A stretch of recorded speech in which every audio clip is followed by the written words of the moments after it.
भूटान के प्रधानमंत्री जी, अन्य महानुभाव और भूटान के मेरे प्यारे भाई और बहनों, कुजुजांग पोला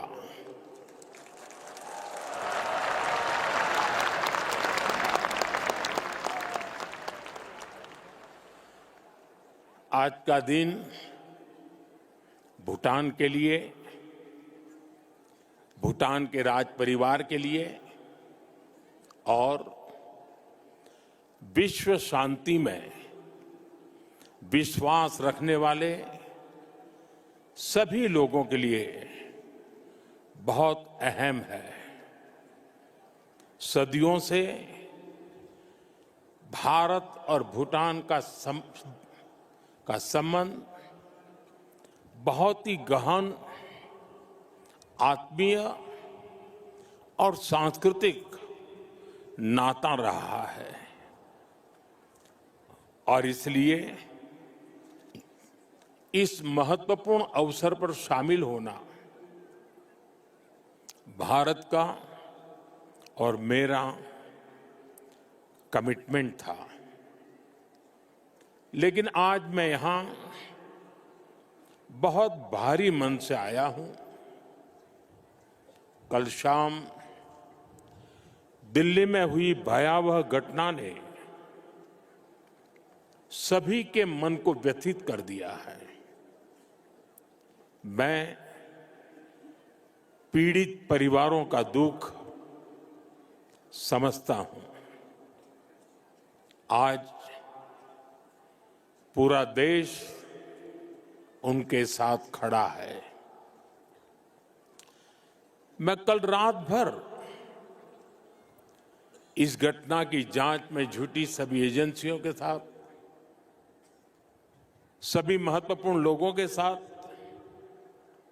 संपर्क में था, विचार विमर्श चलता था,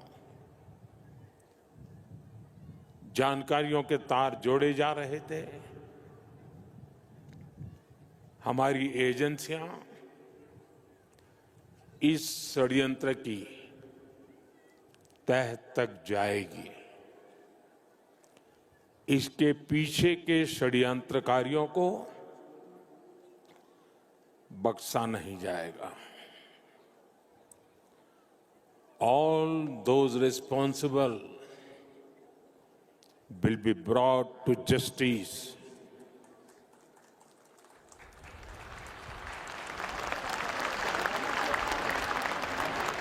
साथियों,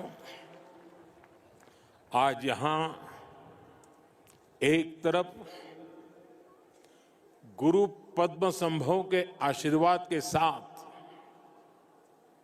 ग्लोबल पीस प्रेयर फेस्टिवल का आयोजन हो रहा है। दूसरी ओर भगवान बुद्ध के पिपरहवा अवशेषों के दर्शन हो रहे हैं और इनके सब के साथ हम सब his majesty the fourth king के 70वें जन्मदिन समारोह का साक्षी बन रहे हैं। ये आयोजन इतने सारे लोगों की गरिमामय उपस्थिति, इसमें भारत और भूटान के रिश्तों की मजबूती नजर आती है।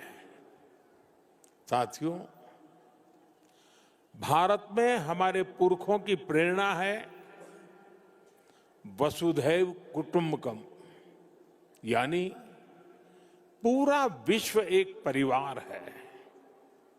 हम कहते हैं सर्वे भवन्तु सुखिनः, यानी इस धरती पर सभी सुखी रहे। हम कहते हैं द्यो शांति ही अंतरिक्षम शांति ही पृथ्वी शांति ही आपः शांति ही औषधय शांति ही, अर्थात संपूर्ण ब्रह्मांड, आकाश, अंतरिक्ष, पृथ्वी, जल, औषधियां, वनस्पतियां और सभी जीवित प्राणियों में शांति व्याप्त हो। अपनी इन्हीं भावनाओं के साथ भारत भी आज भूटान के इस ग्लोबल पीस प्रेयर फेस्टिवल में शामिल हुआ है। आज दुनिया भर से आए संत एक साथ विश्व शांति की प्रार्थना कर रहे हैं और उसमें 140 करोड़ भारतीयों की प्रार्थनाएं भी शामिल है। वैसे यहां बहुत लोगों को पता नहीं होगा, वडनगर, जहां मेरा जन्म हुआ, बौद्ध परंपरा से जुड़ी एक पुण्य भूमि रही है और वाराणसी, जो मेरी कर्मस्थली है, वो भी बौद्ध श्रद्धा का शिखर स्थल है। इसलिए इस समारोह में आना विशेष है। मेरी प्रार्थना है कि शांति का ये दीप भूटान के, विश्व के हर घर को आलोकित करे। साथियों, भूटान के his majesty the fourth king का, उनका जीवन, विजडम, सिंप्लिसिटी, करेज और राष्ट्र के प्रति सेल्फलेस सर्विस का संगम है। उन्होंने 16 वर्ष की बहुत छोटी आयु में ही बड़ी जिम्मेदारी संभाली, अपने देश को एक पिता जैसा स्नेह दिया और अपने देश को एक विजन के साथ आगे बढ़ाया। 34 वर्षों के अपने शासनकाल में उन्होंने भूटान की विरासत और विकास दोनों को साथ लेकर चले। भूटान में लोकतांत्रिक व्यवस्थाओं की स्थापना से लेकर बॉर्डर एरिया में शांति स्थापना कराने तक हिज मैजेस्टी ने एक निर्णायक भूमिका निभाई। आपने ग्रॉस नेशनल हैप्पीनेस का जो विचार दिया है, वो आज पूरी दुनिया में ग्रोथ को डिफाइन करने का एक अहम पैरामीटर बन चुका है। आपने दिखाया है कि नेशन बिल्डिंग केवल जीडीपी से नहीं, बल्कि मानवता की भलाई से होती है। साथियों, भारत और भूटान की फ्रेंडशिप को मजबूती देने में भी उनका बहुत बड़ा योगदान रहा है। आपने जो नींव रखी है, उस पर हम दोनों देशों की मित्रता निरंतर फल फूल रही है। मैं सभी भारतीयों की तरफ से हिज मैजेस्टी को अनेक अनेक शुभकामनाएं देता हूं और उनके बेहतर स्वास्थ्य और दीर्घायु होने की कामना करता हूं। साथियों, भारत और भूटान सिर्फ सीमाओं से नहीं, संस्कृतियों से भी जुड़े हैं। हमारा रिश्ता वैल्यूज का है, इमोशंस का है, पीस का है, प्रोग्रेस का है। 2014 में प्रधानमंत्री पद की शपथ लेने के बाद मुझे अपनी पहली विदेश यात्रा में भूटान आने का अवसर मिला था। मैं आज भी उस यात्रा को याद करता हूं तो मन भावनाओं से भर जाता है। भारत और भूटान के संबंध इतने सशक्त और समृद्ध हैं। हम मुश्किलों में भी साथ थे, हमने चुनौतियों का सामना भी मिलकर किया, और आज जब हम प्रोग्रेस की प्रॉस्पेरिटी की तरफ चल पड़े हैं, तब भी हमारा साथ और मजबूत हो रहा है। His majesty the king Bhutan को नई ऊंचाई की ओर ले जा रहे हैं। भारत और भूटान के बीच विश्वास और विकास की जो साझेदारी है, वो इस पूरे विजन के लिए बहुत बड़ा मॉडल है। साथियों, आज जब हम दोनों देश तेजी से आगे बढ़ रहे हैं, तो इस ग्रोथ को हमारी एनर्जी पार्टनरशिप और गति दे रही है। भारत भूटान हाइड्रो पावर साझेदारी की नींव भी his majesty the fourth king के नेतृत्व में रखी गई थी। हिज मैजेस्टी फोर्थ किंग और हिज मैजेस्टी फिफ्थ किंग दोनों ने ही भूटान में सस्टेनेबल डेवलपमेंट और एनवायरनमेंट फर्स्ट का विजन आगे बढ़ाया है।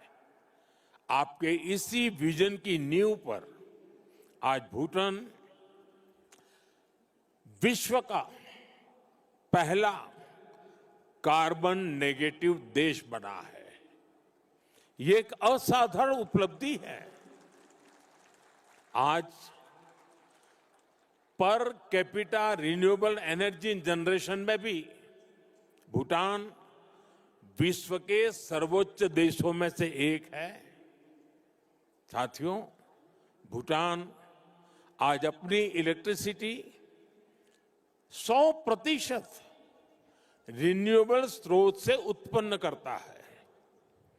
इस क्षमता का विस्तार करते हुए आज एक और बड़ा कदम उठाया जा रहा है। आज भूटान में 1000 मेगावाट से अधिक का एक नया हाइड्रो इलेक्ट्रिक प्रोजेक्ट लॉन्च कर रहे हैं, जिससे भूटान की हाइड्रो पावर कैपेसिटी में 40% की बढ़ोतरी हुई है। इतना ही नहीं, लंबे समय से रुके हुए एक और हाइड्रो इलेक्ट्रिक प्रोजेक्ट पर भी फिर से काम शुरू होने जा रहा है। और ये हमारी पार्टनरशिप सिर्फ हाइड्रो इलेक्ट्रिक तक सीमित नहीं है। अब हम सोलर एनर्जी में भी एक साथ बड़े कदम उठा रहे हैं। आज इससे जुड़ी अहम समझौते भी हुए हैं। साथियों, आज एनर्जी कोऑपरेशन के साथ साथ भारत और भूटान की कनेक्टिविटी बढ़ाने पर भी हमारा फोकस है। हम सभी जानते हैं, connectivity creates opportunity and opportunity creates prosperity.